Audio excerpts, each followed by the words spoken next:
Shalom NCSY. It's such an honor to come to you from the beautiful Eretz Yisrael on this Parshat Shelach. Tova ha'aretz ma'od ma'od, how beautiful Eretz Yisrael is.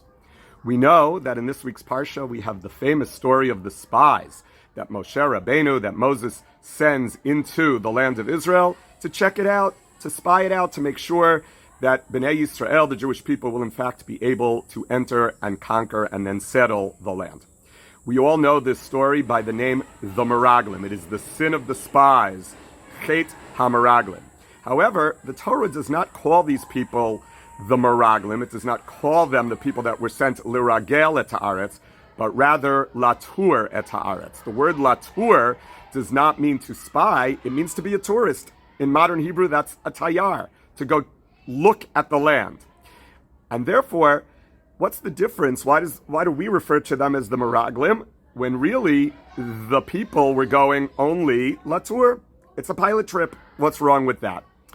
It would seem that the difference is the attitude that you go in with. A tourist spends all of their hard-earned money to have a good experience. They walk in. You don't go on a tourist visit expecting it to be bad. You go on a tourist visit expecting it to be good, to be exciting. You look out for the nice places, and hopefully you come back with only positive experiences. Yes, it may be a little mixed. Maybe the hotel people weren't so nice. Maybe there was something wrong, but you hope that the overall experience of your vacation that you paid for will be positive. As opposed to a spy. A spy is going to seek out the bad. They have an agenda. That's why they're being sent. Let's find the problems and let's see how we can go to war with the place where we are going. That's the purpose of spying. And that's the difference. If your attitude is that you're going into an experience Latur, open-minded, hoping and expecting to find the positive, that's very different than if you go somewhere as a miragel. In life, all too often, we come in with negative expectations, we come in jaded, we come in focusing on the negative, the yuck.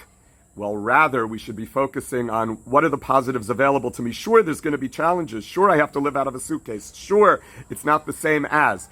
The food is different, the culture may be different, the language may be different, but wow, how exciting this is that I have these opportunities. And the same thing is true about an experience with the Jewish people, not only in Eretz Yisrael, but in everything. If we look at religion and we look at it as something that's burdensome, that's cumbersome, and if we send that message to our children and to our students, then how do we expect to inspire them to enjoy it? But Judaism is so chock full of the positive. It's so chock full of wonderful opportunities and advantages. That's what we need to inspire. The light of Judaism, wherever, in whatever country, in whatever society it's there, all we need to do is ignite that light, and then how wonderful and how beautiful everything is. And that's, I think, the beauty of NCSY.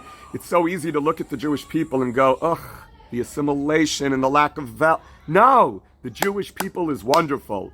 Tova Am Yisrael ma'od ma'od. How wonderful are the Jewish people. And to me, that has always been the power of NCSY. The power to say, Achakelo b'chol yom sheyavo, that redemption, Mashiach, is just around the corner. The Jewish people need to be ready for it. The Jewish people really are ready for it if we just ignite the light and focus on the positives of the Jewish people with an optimistic and wonderful view.